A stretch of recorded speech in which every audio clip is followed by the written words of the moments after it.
Alright, welcome back. So we're here today with Tasso, and we have in front of us a differential. This is specifically a Cusco rear diff.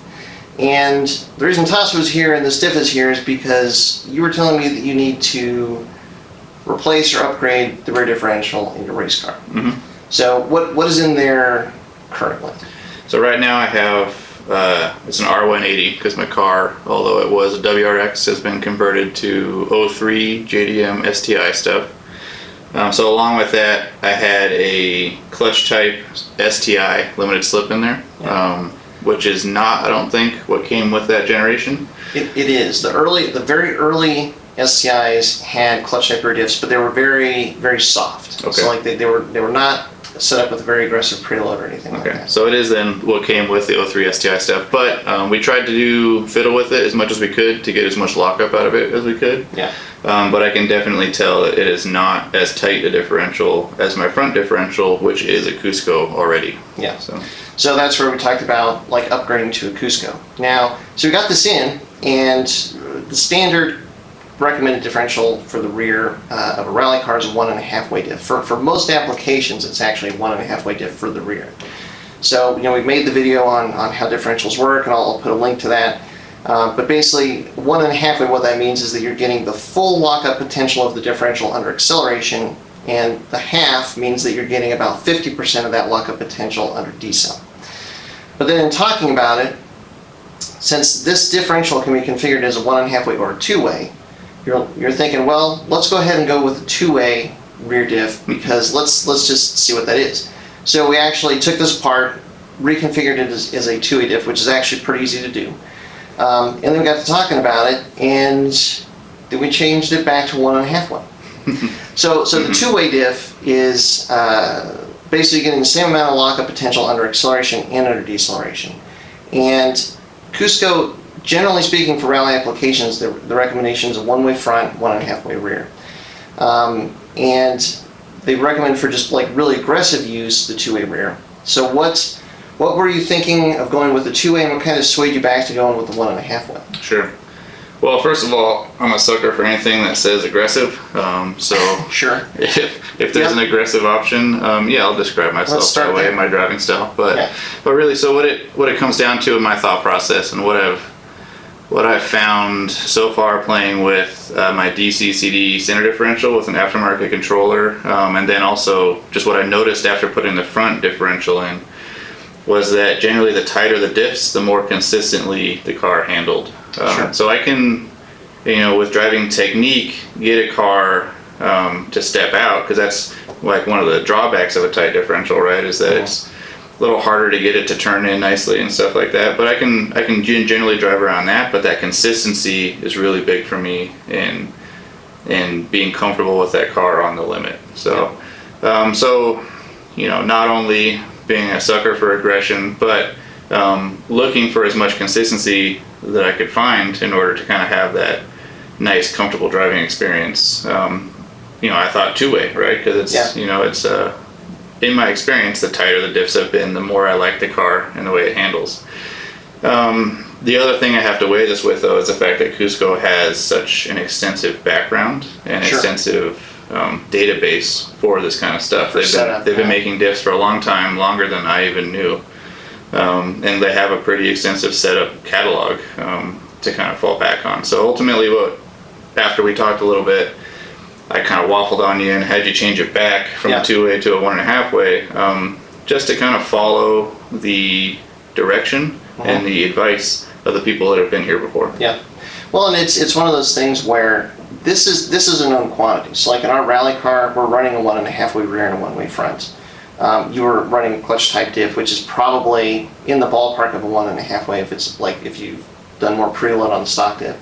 The 2 way is a little bit less of a known quantity, because honestly there's just not a lot of people that are running them.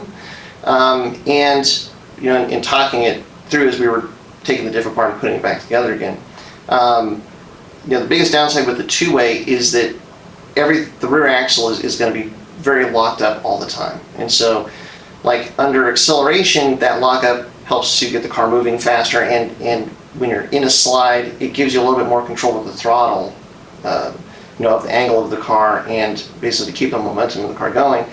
the trick with the lockup under decel is that basically that rear axle is always going to be locked together. So, you know, in a straight line or like on tarmac where you have a lot of grip, it's going to make the car not want to turn. And so like any of the diffs that lock up under decel, generally like that, especially on a surface with grip, that's the issue, is it makes the car want to go straight and only straight. It makes the car more and more want to ignore the steering input. And that's really the case in the front, so that's where the front is so important. But in the rear, it does the same thing too, just to a little bit less degree, because the front wheels can override the rear to a bit.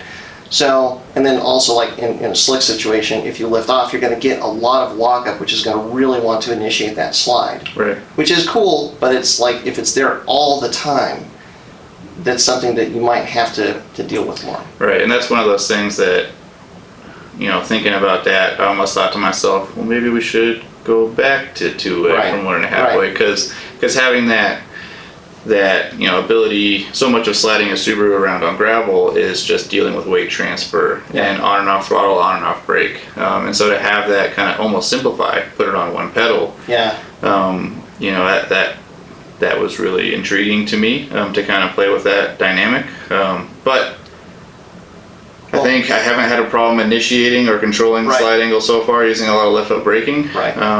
So if it ain't broke, don't lock it up. Right, exactly. Yeah. There's a lot of stuff we're doing on the car this off season too, and so if I throw a handful of changes at the wall and see what sticks, then that's not a good way to go about that. So we're going with more of a known quantity.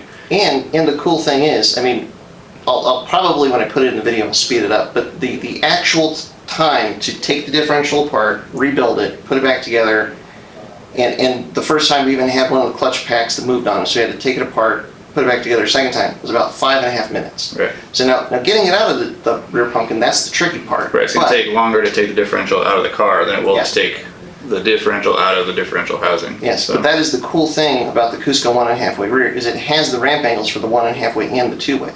So now we're back to 1.5-way, you put it in the car, you get a feel for it, and you decide yourself, I really do want that more aggressive lockup behavior under decel. All you got to do is take this out. Okay. So simple, right? And then you just move it around, put it back together. Yep. Well, no, the is getting it out of the car. Like, and then once it's out, it's about 5 minutes, and you can change the configuration of the diff, put it back in, and now you can change and test out that behavior. And even in this setting, it should still be an improvement over what's in the car. Just for the consistency, the total lockup capability of it. It's got more preload and it's got more clutch packs, so it's going to have more initial lock, and it's going to lock up quicker as wheel speed differential increases. I'm really excited for it. I'm excited to get the opportunity to try this out. So, nice. Well, it's back together. It's here. It's ready. I'm going to give it to you. Now all you got to do is put it in the car. I mean, that seems really simple. And then come back and tell us how it works. Will do. Cool. All right. Well, we just wanted to let you guys give you a little window into the process and the decision-making process of which configuration to go with and why. And so that's the inspiration for the video. So hopefully you liked it. If you did, like and subscribe to the channel. And as always, check out OTC Racing on YouTube, Facebook, and Instagram. And until next time, stay tuned with Flyers Tuning.